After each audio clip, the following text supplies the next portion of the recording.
Bonjour et bienvenue.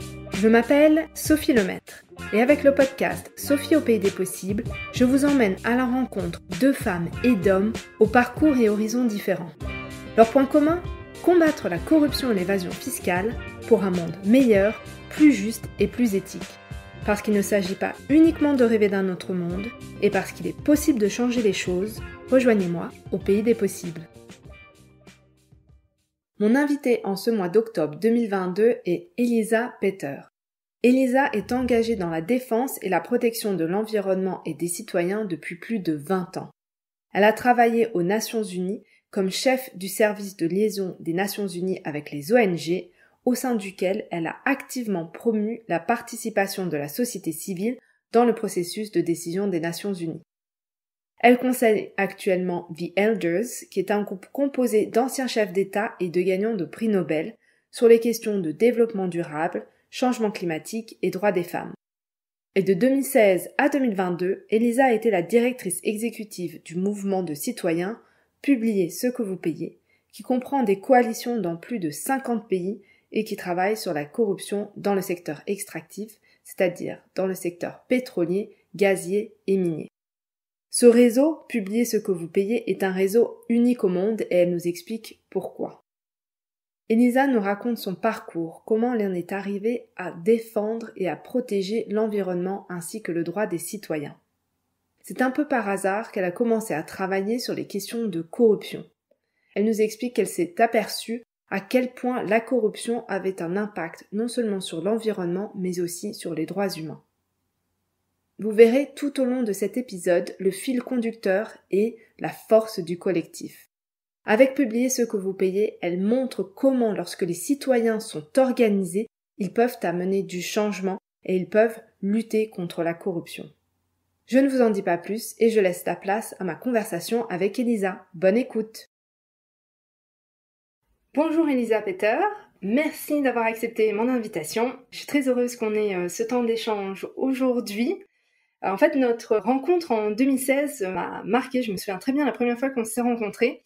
Tu venais tout juste de prendre la tête de la coalition mondiale Publiez ce que vous payez, ou Publish what you pay en anglais. Tu nous en diras plus d'ailleurs sur cette coalition. Et en fait, j'avais été, et je le suis d'ailleurs toujours, impressionnée par ton engagement, ta passion, mais aussi par ta chaleur humaine. En fait, par le fait qu'il était très facile de discuter avec toi, alors que tu étais à la tête d'un énorme réseau mondial. Alors ta carrière est impressionnante, c'est assez difficile de la résumer en quelques phrases, mais je vais quand même essayer. D'abord, souligner ton engagement continu pour promouvoir et défendre la participation des citoyens et de la société civile, que ce soit auprès des Nations Unies ou d'ONG, ou encore comme bénévole au sein du conseil d'administration d'ONG. J'ai aussi lu que tu avais vécu 5 ans dans une communauté autochtone en Arctique, donc c'était quand même pas banal, et que tu as vécu et travaillé dans 8 pays. Alors la première question, c'est pourquoi avoir choisi de vivre en Arctique ? Et surtout, est-ce que cet engagement pour les droits des peuples et des citoyens, c'était quelque chose d'ancré déjà dès l'enfance, ou est-ce que c'est venu petit à petit ? Merci Sophie, merci pour cette invitation. C'est vraiment un plaisir de participer dans ce podcast. Alors écoute, mon parcours, oui, il est peut-être... c'est pas une ligne droite. Moi, ce qui m'a toujours guidée dans ma vie personnelle et professionnelle, c'est vraiment, depuis toute petite d'ailleurs, c'est de vouloir changer le monde. Alors bon, ça paraît peut-être un petit peu naïf quand on a mon âge, quand on a 10, 15, 20 ans, ça paraît peut-être plus normal. Mais bon, j'ai toujours eu cette passion pour la justice en fait. Donc la justice sociale et environnementale qui, selon moi, vont main dans la main. Là-dedans aussi, la lutte contre le changement climatique. Alors, je suis arrivée dans l'Arctique un petit peu par hasard, presque par erreur. Par erreur ? Comment on peut arriver en Arctique par erreur ? En fait, j'avais postulé à un boulot qui m'intéressait. À l'époque, j'habitais au Canada. Je postule à un boulot qui se trouve en Suède, mais sans trop de détails sur la localisation exacte. Et donc, j'ai postulé, j'ai eu un premier entretien, un deuxième entretien, puis ensuite, on m'a offert le poste. À ce moment-là que j'ai réalisé que le poste était basé dans, comme tu l'as dit, une petite communauté de Samis. C'est le peuple autochtone qui vit depuis des siècles et des siècles dans le nord de la Scandinavie et le nord-ouest de la Russie, qui s'appelle donc les Samis. Et donc, ce boulot était basé dans une petite ville qui s'appelle Jokkmokk, qui est un centre de culture Sami, juste au-dessus du cercle arctique en Suède. Et le poste en question, c'était d'animer un réseau assez semblable en fait à celui que j'ai animé plus récemment à Publier ce que vous payez, qui était un réseau qui regroupait des peuples autochtones, donc les Samis et autres peuples autochtones de l'Arctique, aussi en Russie, au Canada et en Alaska, et des grandes ONG environnementales dans un effort commun de protéger les terres ancestrales des peuples autochtones qui sont dans ces régions-là soit des écosystèmes de taïga, c'est-à-dire de la forêt boréale, ou de toundra, et qui sont tous les deux des écosystèmes extrêmement fragiles et au changement climatique et aux grosses exploitations industrielles qu'on y trouve, telles que les barrages hydroélectriques, l'exploitation forestière ou l'exploitation minière. Donc, quelque part, le fil directeur, encore une fois, dans ma carrière, ça a été non seulement de protéger les espaces naturels et la biodiversité, mais aussi de faire ça main dans la main avec les communautés qui y vivent. Parce que selon moi, et il y a de plus en plus d'études qui le montrent, on ne peut pas lutter contre la disparition de la diversité et la dégradation de l'environnement en général sans impliquer dès le départ les communautés riveraines qui ont, elles, et l'expérience et les connaissances nécessaires à la protection de ces écosystèmes. Et alors, qu'est-ce qui t'a amené à travailler sur la corruption? Parce que là, on voit bien, c'était plutôt le côté défendre le droit des peuples, les droits humains, protéger l'environnement, et la corruption dans tout ça. Est-ce que c'est venu petit à petit ou il y a eu un événement marquant qui t'a dit il faut absolument que je me penche sur cette question de corruption et lutte contre la corruption? Encore une fois, là, plus un concours de circonstances. Je suis arrivée sur la thématique de la corruption un peu par hasard, mais à partir de mon action dans ces domaines de militantisme qui étaient l'environnement et la justice sociale, car la corruption, en fait, sape la justice sociale. Elle contribue aux inégalités croissantes en permettant l'enrichissement et l'accumulation de pouvoir économique et politique dans les mains de quelques individus au détriment du reste de la population. Mais la corruption accélère également la dégradation de l'environnement, donc en particulier dans le domaine justement de l'exploitation des ressources naturelles, alors que ce soit dans le domaine de l'exploitation forestière, minière, pétrolière, gazière ou même agricole. On voit souvent l'accaparement illégal de terres, alors en anglais ça s'appelle le land grabbing, ou d'autres ressources par des acteurs économiques puissants. Ces acteurs, en général, ne cherchent qu'à maximiser leurs profits, et des fois en expropriant donc les communautés qui avaient été les garants, les régisseurs de ces ressources pendant des siècles et des siècles. Donc voilà, c'est comme ça que je suis arrivée à travailler, à m'intéresser à la corruption, en venant donc de mon militantisme pour la justice sociale et environnementale. Et donc je disais, en 2016, tu es devenue directrice exécutive de Publier ce que vous payez. Pourquoi avoir rejoint Publier ce que vous payez? Et aussi, est-ce que tu pourrais nous parler de cette coalition, du mouvement, pour celles et ceux qui ne connaîtraient pas? Oui, bien sûr. Alors, Publier ce que vous payez, c'est un mouvement extraordinaire de femmes et d'hommes à travers le monde, un réseau vraiment global, international, donc qui regroupe au jour d'aujourd'hui à peu près 1000 organisations de la société civile dans plus de 50 pays. Alors, on a des membres dans beaucoup de pays qui sont riches en ressources naturelles, donc beaucoup en Afrique, en Asie du Sud-Est, en Eurasie, donc toute l'Asie centrale, Amérique latine, mais aussi au Canada, aux États-Unis, en Norvège et dans quelques pays européens. Le mouvement est né il y a 20 ans et il a commencé avec un objectif assez limité qui était d'accroître la transparence fiscale dans le domaine des industries extractives. Donc, par industrie extractive, on entend l'industrie du pétrole, l'exploitation du gaz naturel et l'industrie minière. Par transparence fiscale, on entend plus de divulgation d'informations et de données sur les paiements qui sont faits par les grosses industries qui exploitent ces ressources, donc des compagnies telles que Total ou Chevron ou Rio Tinto, qui sont de grandes multinationales pétrolières et minières. Et ce qu'on voulait, c'est avoir plus d'informations et de données sur les paiements que ces compagnies faisaient au gouvernement des pays dans lesquels ils exploitaient ces ressources. Donc, par exemple, la compagnie internationale Shell est active au Nigeria depuis des décennies, exploite du pétrole au Nigeria depuis très longtemps.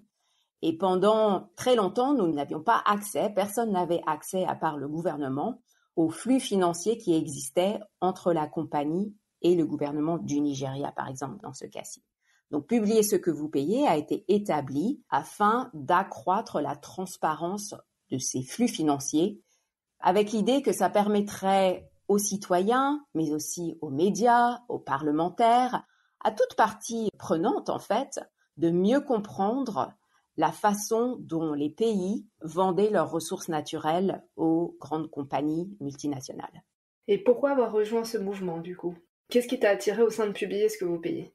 Alors, plusieurs choses. La première, c'est que c'est un réseau qui regroupe des hommes et des femmes ordinaires. C'est vraiment ce qu'on appelle en anglais un réseau grassroots, avec des gens qui travaillent parfois ou qui vivent près de grandes mines, près de grandes exploitations minières, près de champs de pétrole, et qui subissent directement les impacts souvent très négatifs de ces exploitations. Pollution de leurs rivières, pollution de leurs terres, pollution de l'air, dégradation des fois des structures sociales et économiques traditionnelles, et j'en passe.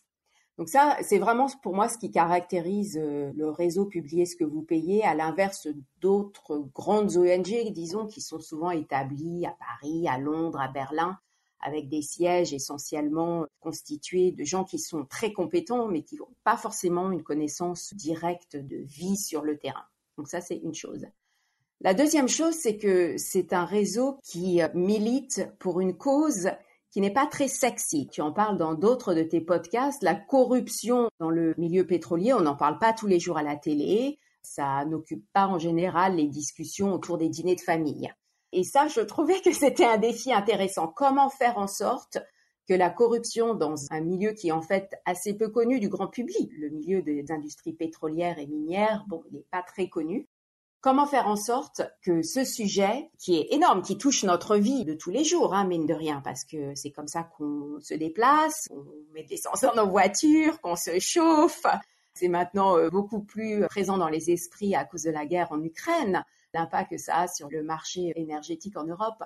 Quand Publiez ce que vous payez a été établi il y a 20 ans, c'était moins présent dans les esprits. Cette corruption dans le monde des industries extractives n'était pas quelque chose qui était forcément très bien connu ou qui intéressait beaucoup de monde. Donc ça, c'était un autre défi qui m'intéressait.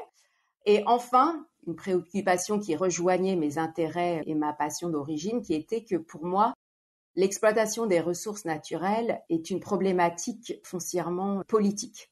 C'est-à-dire qui décide, comment cette décision est prise quand il s'agit de couper une forêt ici ou là, d'exploiter un champ de pétrole ou non, de commercialiser des ressources minérales. Tout ça, pour moi, c'est vraiment un processus décisionnel foncièrement politique. Et qui dit politique, pour moi, dit implication de la société civile. C'est-à-dire qu'on ne peut pas prendre des décisions qui ont un tel impact sans l'implication de la société civile. Et encore une fois, là, c'est publier ce que vous payez. La mission de publier ce que vous payez, c'est de s'assurer que les citoyens et les parties concernées soient partie prenante dans ces processus décisionnels d'exploitation des ressources naturelles.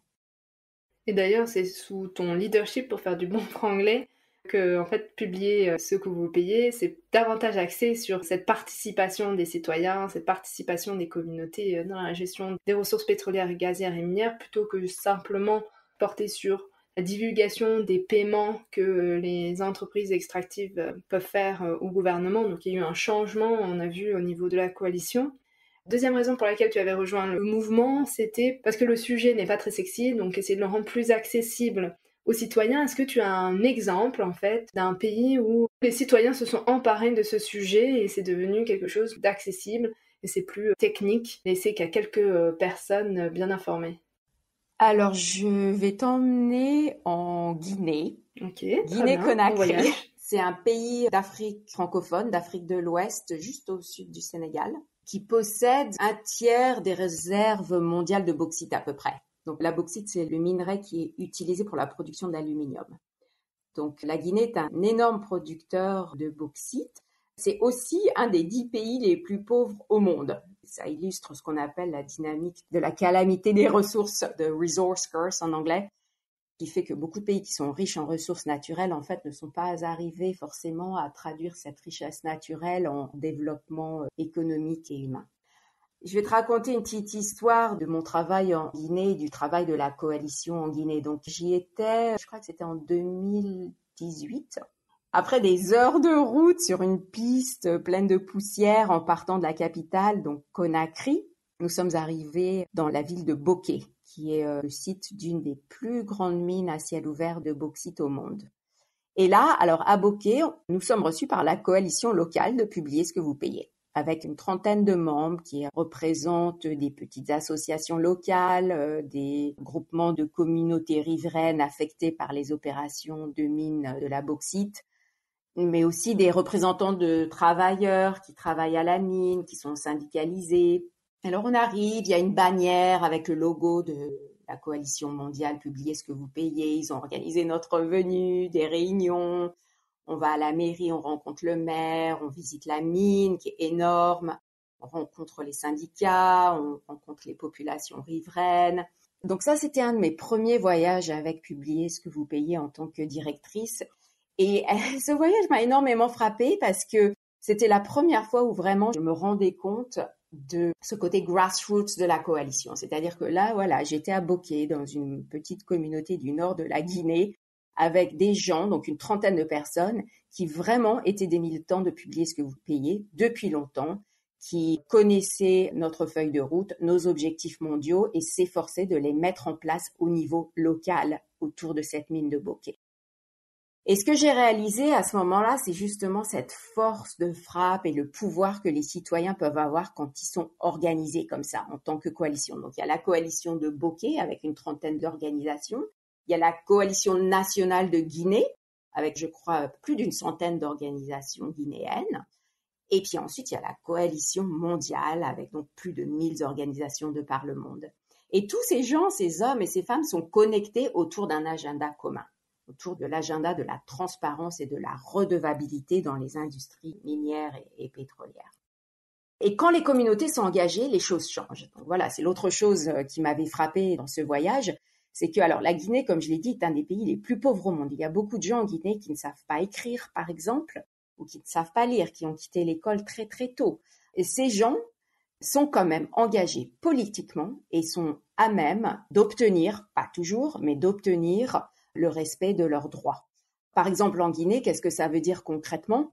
Alors, en Guinée, un des phénomènes qui s'est passé depuis 10 ans, c'est la redistribution des revenus qui sont générés par l'exploitation de la bauxite au niveau des collectivités locales. Donc, avant, les revenus générés par l'exploitation de la bauxite allaient directement au coffre-fort de l'État, au niveau central, à Conakry, à la capitale, sans que les collectivités locales au niveau desquelles l'exploitation minière se passe ne voient beaucoup de bénéfices financiers, en fin de compte. Et depuis, il y a un nouveau code minier en Guinée qui a été adopté il y a à peu près 10 ans.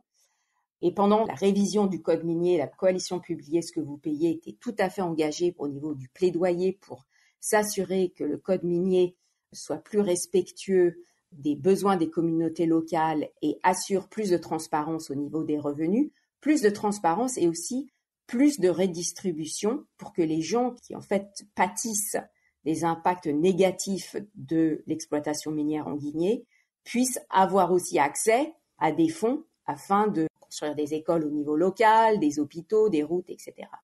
Et donc le code minier de Guinée, qui a été donc révisé il y a à peu près 10 ans, a inscrit cette modalité de transfert des revenus miniers vers les communautés locales, y compris celles de Bokeh. Et donc les gens que j'ai rencontrés à Bokeh lors de mon voyage étaient tout à fait au courant de cet article dans le code minier et avaient mis en place des réunions très régulières avec leur mairie à Bokeh pour faire le suivi des transferts financiers vers la collectivité locale, pour discuter avec du maire de comment ce financement peut être utilisé pour générer des emplois, des infrastructures au niveau de la ville de Bokeh. Et les gens de la coalition étaient tout à fait au courant de leurs droits, de la politique à appliquer. C'est un exemple en fait qui a été aussi suivi après par d'autres pays. La Guinée là a été vraiment précurseur de d'autres processus comme ça en matière de transparence et de redistribution fiscale des revenus générés par l'exploitation minière. C'est un super exemple avec un résultat concret. On voit vraiment bien l'importance de s'organiser, de la participation des citoyens, de la société civile de manière générale, et qu'il est possible de faire valoir ses droits. Donc, merci pour l'exemple. Tu as été à la tête de ce mouvement pendant 6 ans. Est-ce qu'il y a quelque chose en particulier que tu retiens et que tu voudrais partager avec nous? Alors, plein de choses. Tu peux en dire plusieurs, t'es pas obligé de te limiter à une si tu veux. La première chose, c'est que c'est extrêmement dangereux pour des militants, des hommes, des femmes, des citoyens de s'attaquer à la corruption dans le domaine des industries pétrolières, minières et gazières. Pourquoi? Parce que quand on touche à la corruption dans ce secteur, en général, on touche à des intérêts énormes, publics et privés, qui parfois remontent aux plus hautes sphères de l'État. Donc ça, c'est quelque chose que j'ai appris à travers toutes mes années à la tête du Publiez ce que vous payez. Moi, je n'ai jamais été inquiétée personnellement, mais je vais te raconter l'histoire d'un membre de notre conseil d'administration qui, lui, a payé très très cher son engagement pour la lutte contre la corruption. Alors, je vais te parler de Ali Idrissa, qui est donc un membre du conseil d'administration de Publiez ce que vous payez au niveau international. Ali a aussi été un membre du conseil international de l'ITIE, qui est l'initiative pour la transparence dans les industries extractives. Je peux en parler plus longuement après si tu veux. Et Ali est du Niger, donc un autre pays francophone d'Afrique de l'Ouest, qui fait partie donc de la région du Sahel. Alors, en 2018, Ali Idrissa, avec 24 autres leaders de la société civile, se font arrêter pour avoir participé dans une manifestation pacifique, non violente, mais non autorisée par le gouvernement, contre une nouvelle loi de finances au Niger. Jusque-là, les autorités du Niger avaient refusé d'accéder aux demandes et aux plaidoyers de la société civile en ce qui concernait justement les questions qui avaient trait à cette nouvelle loi des finances. Souvent, au Niger et ailleurs, les autorités tentent de reléguer au rôle d'opposants politiques, en fait, les militants contre la corruption. C'est une des tactiques qui est souvent utilisée pour nous discréditer, disons.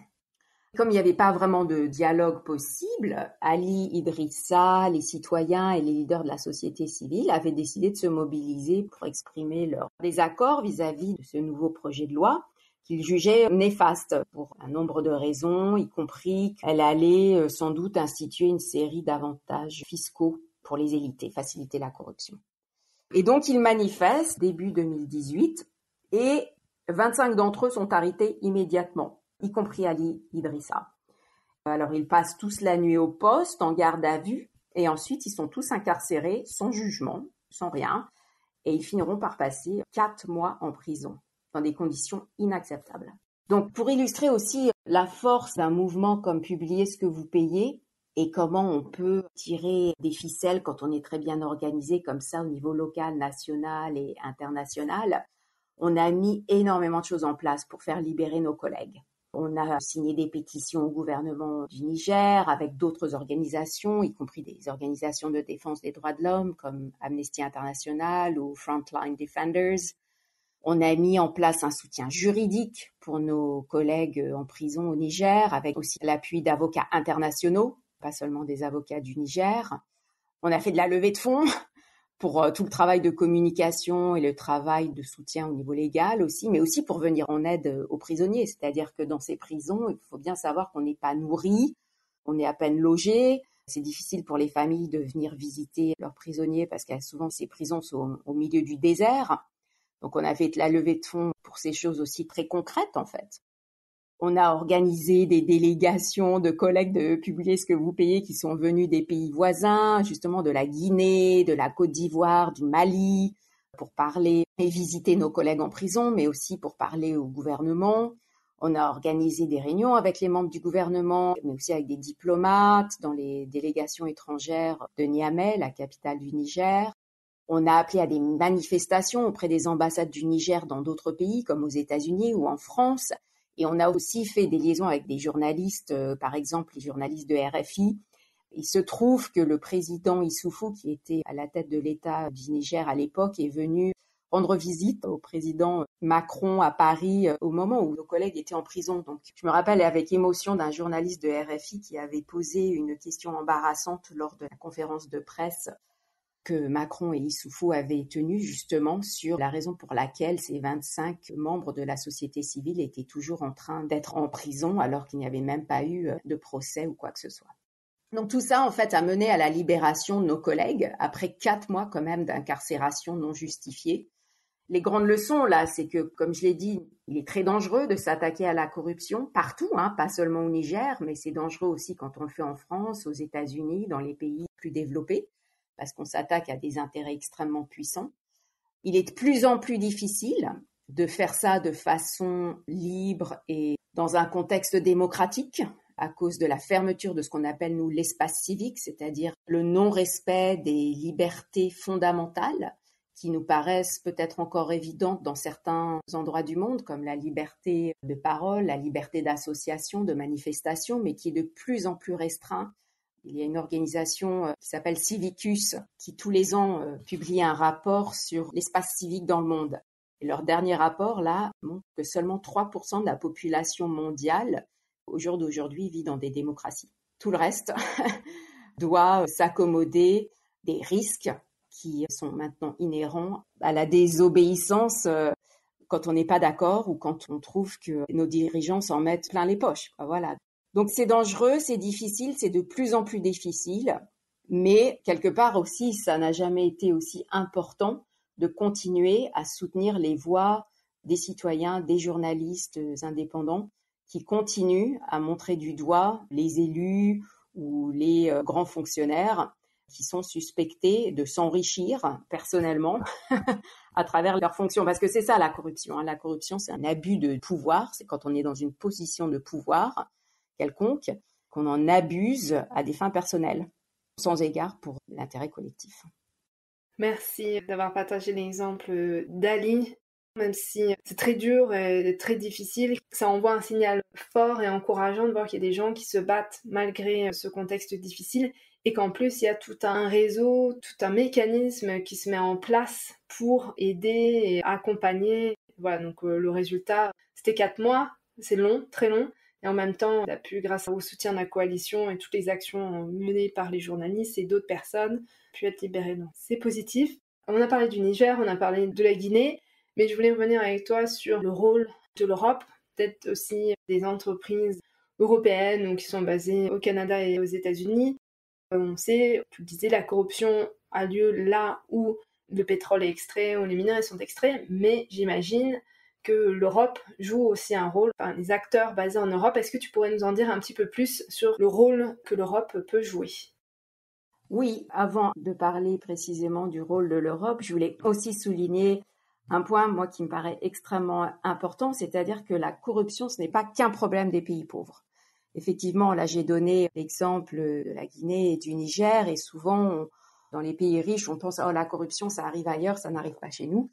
La corruption, il faut bien le comprendre, est facilitée par beaucoup d'intermédiaires qui se trouvent dans les pays riches et qui en bénéficient. C'est pas seulement les grandes compagnies, c'est les cabinets d'avocats qui conseillent ces compagnies, les experts comptables, les banquiers, les agents immobiliers, les compagnies d'assurance et tout ça, quoi. Ça, c'est vraiment important de bien comprendre que la corruption, en anglais, on dit « it takes two to tango ». C'est vraiment un phénomène global, international, mondialisé. Dans ce contexte, quel est le rôle, la responsabilité et les mesures que l'Union européenne a pris ou pourrait prendre? Au niveau du plaidoyer de publier ce que vous payez, quand nous avons commencé il y a plus de 20 ans, nous avions un objectif principal, c'était de mettre en place des lois, une législation dans les juridictions où sont cotées en bourse les grandes compagnies multinationales pétrolières et minières, telles que Total Energy par exemple. Comme il y a 20 ans, ça paraissait presque impossible, on a mis quelque chose d'autre en place en attendant qui s'appelle l'ITIE, une initiative qui regroupe 3 parties prenantes différentes. D'une part, les gouvernements des pays riches en ressources naturelles, les grandes compagnies pétrolières, minières et gazières et la société civile. Donc l'ITIE, Initiative pour la transparence dans les industries extractives, a été établie en 2002. Donc il y a à peu près 20 ans, plus ou moins, quand Publiez ce que vous payez a été établi. Donc en devenant membre de l'ITIE, les pays s'engagent en fait à divulguer des informations sur l'ensemble de la chaîne de valeur de l'industrie extractive.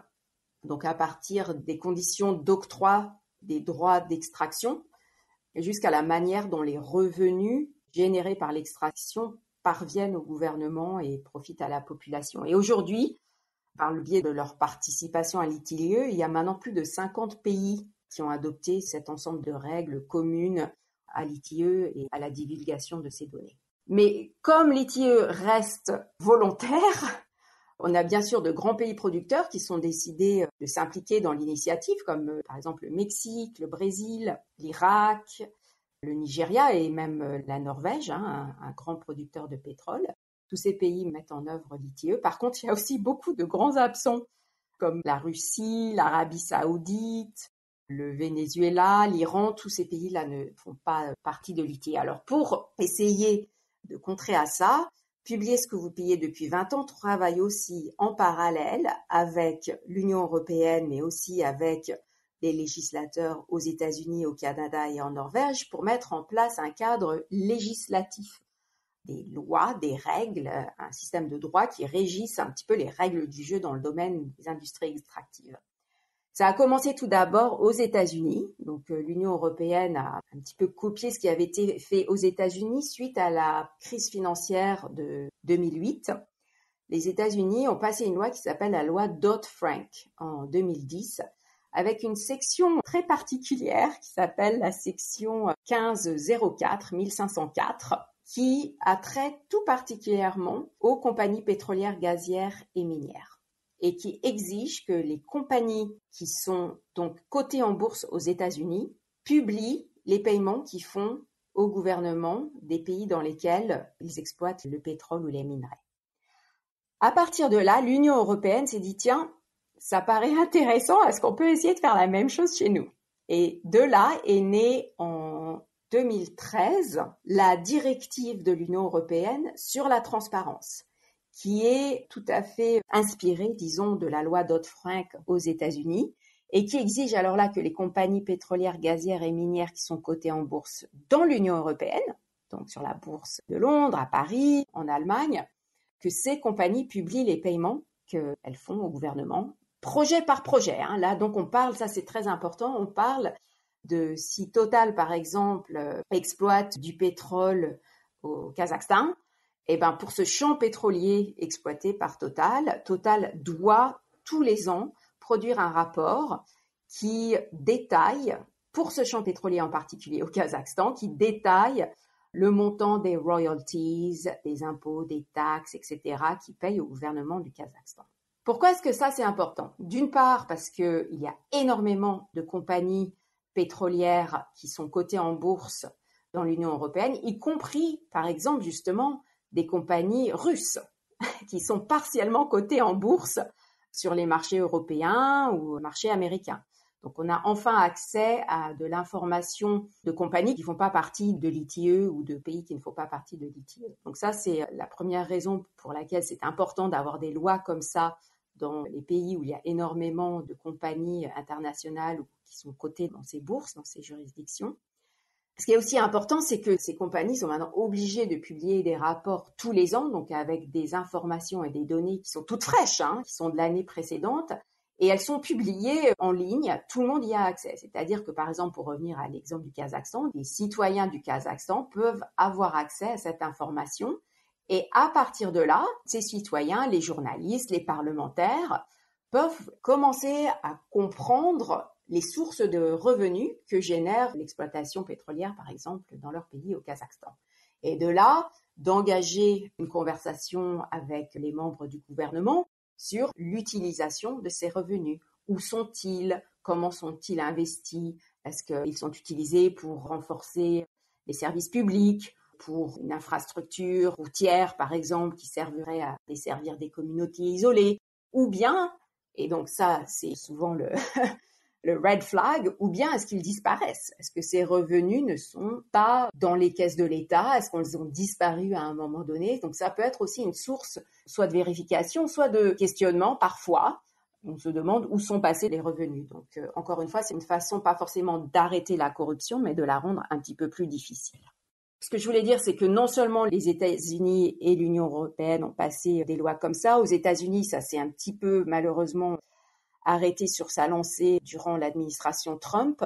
Mais au Canada et en Norvège, il y a des lois très très similaires à la directive européenne sur la transparence qui exige que toutes les compagnies minières canadiennes, et il y en a énormément qui opèrent en particulier en Amérique latine, montrent patte blanche. C'est la même chose en Norvège. Super, alors je vais changer un petit peu de sujet, mais c'est quand même lié puisque en ce moment on parle beaucoup de transition énergétique ou de transition écologique et puis là ça a repris devant de la scène notamment avec l'invasion de l'Ukraine par la Russie et la question de l'électricité, d'avoir accès au gaz, etc. Mais lorsqu'on parle de transition énergétique ou écologique, je trouve qu'on parle moins en fait des risques qui sont associés à cette transition, notamment les violations des droits humains, l'impact sur l'environnement, la corruption. Et je voulais voir quel est ton regard là-dessus et si toi aussi tu vois qu'il y a des éléments, notamment la corruption, qui est un risque important pour cette transition énergétique. Alors la transition énergétique va avoir des impacts fondamentaux sur les secteurs des industries extractives. Fondamentaux mais différents selon qu'on parle des compagnies minières ou des compagnies pétrolières et gazières. Dans le cas des compagnies pétrolières et gazières, si l'on veut respecter les termes de Paris, de l'engagement pris sur la limitation des émissions des gaz à effet de serre et le fait d'essayer de rester en dessous d'une augmentation des températures de plus de 1,5 degré, cela veut dire qu'on ne peut pas exploiter tout le pétrole qu'on a en réserve. Et ça, l'Agence internationale de l'énergie l'a dit clairement, ainsi que d'autres grandes institutions multilatérales. On ne peut pas ouvrir de nouveaux champs de pétrole. C'est assez simple. On peut continuer à la rigueur à exploiter ceux qui sont déjà en train de produire, bien qu'il faille réduire leur production rapidement dans les 10 ans qui viennent, mais on ne peut pas financer et commencer à extraire de nouveaux champs pétroliers. Donc ça va avoir un impact énorme sur les revenus de l'industrie pétrolière. Donc il y a plusieurs cas de figure ici qu'on voit dans différents pays où certains acteurs vont décider d'exploiter le plus vite possible au maximum avant qu'ils n'en aient plus le droit et trouver un financement pour le faire.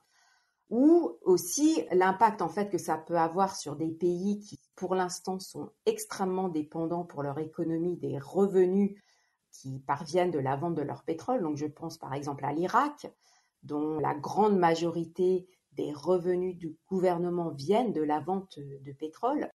La grande question, c'est s'ils ne peuvent plus vendre ou extraire, commercialiser leur pétrole, qu'est-ce qui va se passer pour ces États? Parce que l'économie est très peu diversifiée. Ils ont 10 ans pour diversifier leur économie. Mais c'est là aussi que la transparence pour laquelle publier ce que vous payez se bat depuis 20 ans est importante. C'est-à-dire qu'il y a des contrats au jour d'aujourd'hui qui se signent pour ouvrir de nouveaux champs pétrolifères à l'exploitation commerciale. Nous, ce qui nous semble très très important, c'est que les termes de ces contrats soient rendus publics. Donc ça m'amène à un autre cheval de bataille de publier ce que vous payez, c'est la transparence des contrats que signent les gouvernements et les grandes compagnies multinationales. Jusqu'à très récemment, ces contrats étaient impossibles à trouver pour le commun des mortels. Ils étaient secrets, bien gardés par les gouvernements et les compagnies. Et depuis 5-6 ans, cela change. Donc maintenant, grâce au plaidoyer de publier ce que vous payez et d'autres organisations de la société civile, on trouve de plus en plus de contrats dans le domaine public. La publication des contrats est maintenant une obligation dans la norme de l'ITIE. Plus d'une vingtaine de pays ont passé des lois qui exigent la publication des contrats. Il y a également de plus en plus de compagnies minières, pétrolières et gazières qui se sont engagées à soutenir la publication des contrats. Et ça, c'est particulièrement important dans le cadre de la transition énergétique parce que si un pays comme l'Irak, par exemple, signe un gros contrat d'exploitation avec une compagnie pétrolière pour ouvrir un nouveau champ pétrolier qui donnera dans les 10, 15, 20 ans. Hein. Il faut bien comprendre que quand on commence une exploitation, ça demande du temps, de l'argent avant que le champ vienne à maturation. Ces pays peuvent s'engager sur un modèle de développement axé sur l'exploitation du pétrole à un certain prix, qui est le prix d'aujourd'hui, et se retrouver dans 5 ou 10 ans quand beaucoup de pays auront fait leur transition énergétique sans pouvoir vendre ce pétrole. Donc ils se seront endettés énormément pour commercialiser et extraire du pétrole qui sera en gros invendable sur le marché international. Voilà, ça c'est un des aspects de la transition énergétique qui, nous, à publier ce que vous payez nous concerne, parce qu'on exige que ces discussions, y compris les risques dans lesquels les gouvernements s'engagent en continuant d'exploiter leur pétrole, soient connus du grand public et qu'il y ait une conversation et un dialogue social entre les citoyens et les gouvernements pour vraiment décider si c'est la bonne marche à suivre ou non.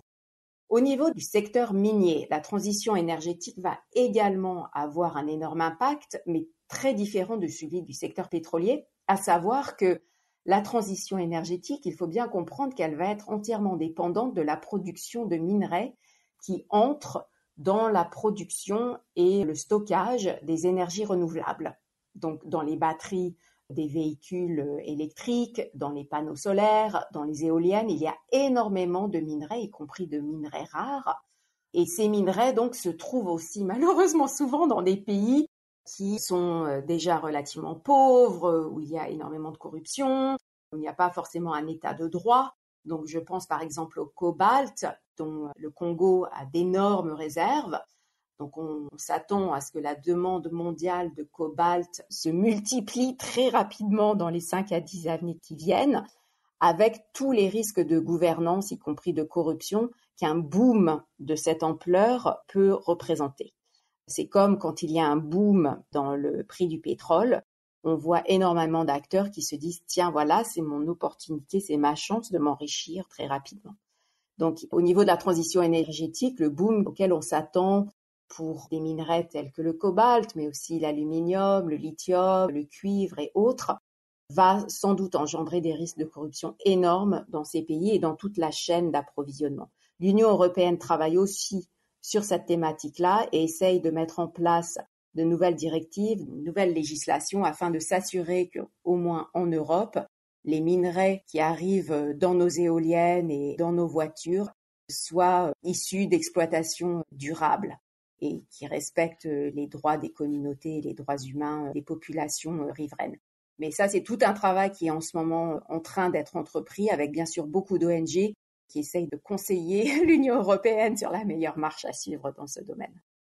Merci, on voit bien, tu nous as bien montré les différentes facettes, les implications de cette transition énergétique. Je trouvais très parlant que tu parlais des pays producteurs de pétrole, on n'entend jamais ça. Quelle va être la conséquence sur ces pays qui dépendent de l'extraction pétrolière? Et c'est important de rappeler les différentes conséquences, tant pour les pays qui dépendent de ces ressources que les citoyens, l'impact environnemental et les risques de corruption. Alors je vois que le temps file, j'ai encore des tas de questions, mais il faut que je me restreigne. Je vais te demander, parce que tu nous as parlé tout à l'heure de l'ITIE, des législations qui ont été adoptées au sein de l'Union européenne, aux États-Unis, au Canada et en Norvège. Est-ce que tu vois d'autres choses qu'on n'aurait pas encore testées ou qu'il faudrait mettre en place pour lutter contre la corruption et en particulier dans le secteur pétrolier, gazier et minier?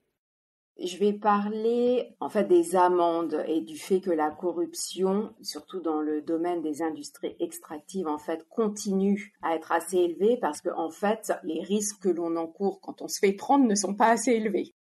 Donc, selon moi, il faut absolument augmenter les risques que les compagnies, les personnes qui s'engagent dans des actes de corruption dans le domaine des industries extractives soient revues. Justement, est-ce que tu pourrais nous en dire un peu plus? Parce que, par exemple, Glencore, qui est une entreprise de négoce, de minerais, mais qui aussi exploite des minerais, a récemment signé un accord pour des faits de corruption. L'amende est d'1 milliard de dollars à peu près. Donc de l'extérieur, on va se dire « Ah, c'est énorme, ils ont payé pour les faits de corruption ». Est-ce que justement, tu peux nous expliquer pourquoi, en fait, c'est peut-être pas si énorme que ça et qu'il y a peut-être d'autres choses à faire? Oui, c'est intéressant. Alors, ça, c'est une des plus grosses amendes qui ait jamais été payée dans le domaine des industries extractives. Donc, c'est vraiment un tournant, disons, dans le secteur. Traditionnellement, les amendes sont beaucoup, beaucoup moindres, surtout au vu des profits que ces compagnies font. Donc, je vais te donner un exemple là qui est tiré d'un livre que j'aimerais recommander à notre audience qui s'appelle Crude Intentions, qui a été publié en début 2020, écrit par Alexandra Gillies. Et il y a un exemple dans ce livre que moi je trouve très parlant parce qu'il représente beaucoup des cas d'amende pour corruption dans le domaine pétrolier. Donc, l'exemple que Alexandra donne, c'est de Griffith Energy.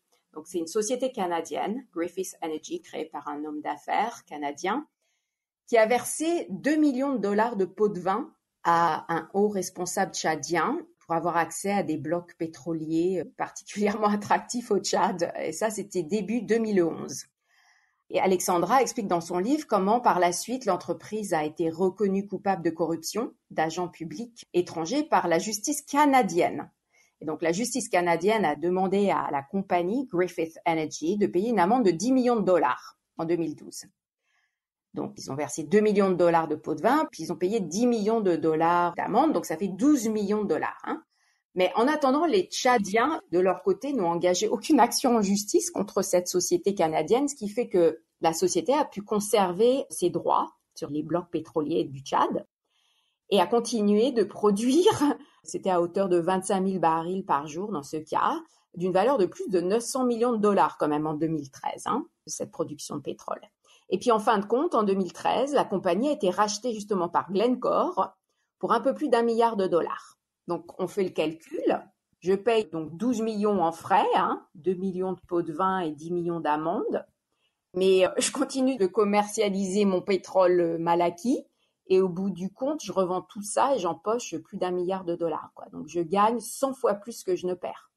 Et rappelle-toi que dans la plupart des cas, ces compagnies sont même pas traînées en justice et payent rarement des amendes. Donc, c'est exceptionnel que ces compagnies, que ce soit Glencore ou celle-ci, Griffith Energy, soient prises et payent des amendes. Ça arrive, par exemple Total Energy a été condamné aussi, alors là c'était aux États-Unis, à travers la Foreign Corrupt Practices Act, ils ont été condamnés en 2013 pour avoir soudoyé un fonctionnaire iranien afin de gagner l'accès à des champs pétroliers en Iran. Alors oui, 400 millions de dollars, ça paraît énorme, mais comparé au chiffre d'affaires de Total, qui est de centaines de milliards de dollars par an, c'est rien du tout. On voit aussi la différence. Donc, voilà, il y a encore un intérêt, disons, à prendre ce risque de corruption pour beaucoup de compagnies. Et au-delà des amendes, il y a très, très peu de cas de corruption qui mènent à la condamnation directe des PDG de ces compagnies. Au niveau de la responsabilité individuelle des dirigeants de ces compagnies, parfois il y a des subalternes qui se retrouvent jugés, condamnés, parfois derrière les barreaux, mais ça reste très rare. Et donc, les risques sont souvent pas du tout assez élevés pour que ces compagnies ou ces individus changent d'option radicale. Et la dernière chose, c'est que les investisseurs aussi, eux, continuent de soutenir ces compagnies. C'est-à-dire que même quand elles sont suspectées de corruption, en général, les investisseurs institutionnels, les grandes banques continuent à soutenir ces compagnies. Donc là aussi, les risques de se faire complètement abandonner par ses partenaires sont assez peu élevés. Oui, sans compter, comme tu nous l'as dit tout à l'heure, le rôle des avocats ou d'autres conseillers juridiques pour les montages, le rôle de notaires, des agences de relations publiques, etc., qui jouent aussi un rôle dans cet écosystème de corruption. Alors pour finir sur une note positive, qu'est-ce que tu pourrais nous recommander quand on est citoyen, qu'on voudrait agir, mais que voilà, on ne travaille pas du tout dans ce domaine-là, on se dit mon Dieu, toute cette corruption, mais est-ce que je peux faire quelque chose? Est-ce que tu aurais des pistes à nous donner? Alors c'est vrai que la corruption, ça peut paraître, surtout la corruption dans le domaine des industries extractives, quelque chose sur lesquels on a très peu de prise en fait en tant que citoyen. Ça a l'air compliqué à des niveaux extrêmement élevés, au niveau des États, de grandes compagnies auxquelles on a difficilement accès. Mais je pense qu'il y a quand même deux choses que je pense n'importe qui peut faire. La première chose, c'est de soutenir les ONG et les groupes de journalistes indépendants qui travaillent sur la corruption. Et tu en as cité beaucoup, tes intervenants en ont cité beaucoup au cours des podcasts précédents, comme le OCCRP ou OCIG, ou les jours en France. Comme je l'ai dit, c'est un travail vraiment dangereux de s'attaquer à la corruption. Il y a beaucoup de journalistes qui se font éliminer dans le cadre de leur travail comme ça, comme quelqu'un qui s'appelait Daphne Galizia, qui s'est fait assassiner à Malte il y a quelques années après avoir découvert un vaste réseau de corruption impliquant des personnes au plus haut sommet de l'État. Il y a aussi beaucoup de campagnes de diffamation contre nous et donc en fait, tout un chacun peut vraiment soutenir ces associations, ces médias indépendants. C'est vraiment très très important de faire un petit chèque si vous le pouvez. La deuxième chose, c'est que la corruption, c'est aussi quelque chose de culturel. Et donc je pense que tout un chacun peut aussi participer au changement au niveau de l'acceptation qu'on a ou non, ou de l'acceptabilité, si ça se dit en français, de la corruption. Simplement montrer qu'on ne l'accepte pas. Donc, qu'est-ce que ça veut dire qu'on n'accepte pas? Ça veut dire par exemple, on ne vote pas pour des élus qui ne peuvent pas montrer patte blanche, qui sont suspectés de corruption, qui sont suspectés d'évasion fiscale, qui ont leur nom qui apparaissent dans des grosses affaires, qui ont été éclaboussés par des affaires de blanchiment, de corruption. Montrer, je pense qu'en tant que citoyen, que ce soit à travers notre vote, même au niveau local, régional, national, je pense qu'on peut se mobiliser pour montrer qu'on n'accepte pas que les gens qui sont en position de pouvoir politique s'en mettent plein les poches. Et je pense que Publiez ce que vous payez le montre, les citoyens, quand ils sont organisés, peuvent véritablement jouer un rôle de contre-pouvoir. C'est-à-dire que nous sommes des millions à voter, nous sommes des millions à choisir à travers nos achats, à travers la façon dont on consomme, à travers la façon dont on réfléchit, qu'on n'est pas d'accord pour que les élites s'en mettent plein les poches. Et ça, encore une fois, on peut s'engager politiquement, ça ne veut pas dire forcément faire partie d'un parti politique, ça veut dire mettre la barre plus haut qu'on ne le fait et mettre l'intégrité au centre de la chose publique, comme elle l'était ou qu'elle l'est encore dans certains pays. Merci beaucoup. Je crois qu'on va terminer avec ce beau message. Tu nous avais dit un petit peu plus tôt ta recommandation de lecture, Good Intentions d'Alexandra Gillies. Je mettrai le lien dans la description de l'épisode. Et un grand merci à toi, Elisa, pour ton temps. C'était vraiment passionnant. J'aurai encore des tas de questions sur plein de sujets différents. Peut-être qu'on refera un autre épisode pour compléter cette discussion, mais merci à toi et merci de nous avoir raconté toutes ces belles expériences, tout ce que ces citoyens et les membres de la coalition Publiez ce que vous payez font pour lutter contre la corruption et promouvoir la justice. Merci Sophie.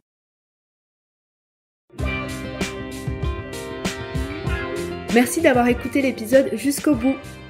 Si vous ne l'avez pas encore fait, abonnez-vous au podcast et surtout partagez-le avec vos amis, votre famille, vos collègues. Et si vous pouviez me laisser un avis 5 étoiles, que ce soit sur Apple Podcast ou sur Spotify, cela permettra à d'autres de découvrir le podcast et de nous rejoindre au pays des possibles. Si vous souhaitez me contacter ou si vous voulez me suggérer des invités, n'hésitez pas, envoyez-moi un email, l'adresse est indiquée dans la description de l'épisode. Je vous dis à bientôt pour un nouvel épisode.